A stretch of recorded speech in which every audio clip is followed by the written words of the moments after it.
आप सबके पुण्य पुंज से भाग्योदयेन बहुजन्म समर्जितेन सत्संगमं चलवतई पुरुषो यदा। श्रुति कहती है जब जन्म जन्मों की भाग्य आपके कर्म का पुण्य इकट्ठा होता है तो आपको संसार में कोई अच्छा परिवार मिलता है, अच्छा परिवार के सदस्य मिलते हैं, अच्छे पड़ोसी भी मिल जाते हैं, अच्छा घर मकान दुकान मिल जाता है और अच्छी सुख सुविधाओं की चीजें मिल जाती है। किससे? बोले ये केवल तुम्हारे कर्म से, कर्म से।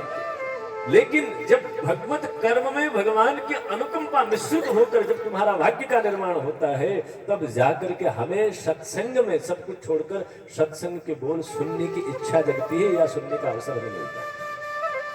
समझे, भाग्योदय न बहुजन्म समर्जितेन। कर्म के फल से संसार, लेकिन भाग्य का उदय होना ये क्या है? बोले हमें सत्संग की प्राप्ति। और ये कहने में मैं बिल्कुल गुरेज नहीं करूंगा, हम और आप सब भाग्यशाली हैं।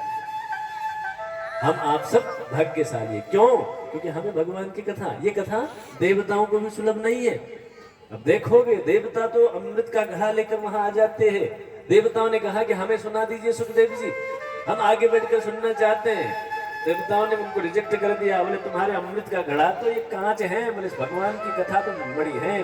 कांच गर्मी में गर्मी, सर्दी में सर्दी देती है, इससे कोई लाभ नहीं देखने और दिखाने का। लेकिन यह मणि क्या है? बोले गर्मी में सर्दी का अनुभव कराती है और सर्दी में गर्माहट देती है। यह मणि और तुम्हारे अमृत की कोई तुलना नहीं। जाओ तुम योग्य नहीं हो श्रीमद् भागवत महापुराण। देवता कौन? जो पुण्यशाली, जिन्होंने बहुत पुण्य किए। स्वर्ग में अचल अविचल सुख उनको मिल गया है, अबाध्य सुख। उनके भोग का कोई सीमा नहीं है, कोई रोक टोक करने वाला नहीं है। जो चाहे जब चाहे जैसा चाहे उनको सब मिल रहा है वहां। लेकिन वह भी श्रीमद् भागवत महापुराण के सानिध्य में बैठकर श्रवण करने में अधिकारी नहीं है। अधिकारी कौन है? बोले जो अपने गुरु का हो गया, जो अपने ईश्वर का हो गया, जो प्रभु को जिसने अपनी इच्छा सौंप दी और जिसने उनको अपना बना दिया, और वही श्रीमद् भागवत महापुराण को सुनने में अधिकारी है।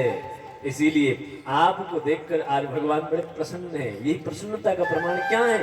बोले आपके शरीर के साथ आपने मन को भगवान अपनी कथा देकर के आपके जीवन को धन्य बनाने के लिए भागवत भागीरथी को यहाँ भेजा। ये भगवान की दी हुई कृपा गंगा है, अनुकंपा गंगा है। इसको गंगा कहा गया है। राम कथा सुरसरी के धारा, ये गंगा है ये। लेकिन एक गंगा क्या है? बोले हिमालय के उत्तम शिखर से बहती है, गंगोत्री से निकल गई, गंगा सागर में चली गई। और लेकिन उस गंगा में जाना पड़ता है, उस गंगा में डुबकी लगाना पड़ता है।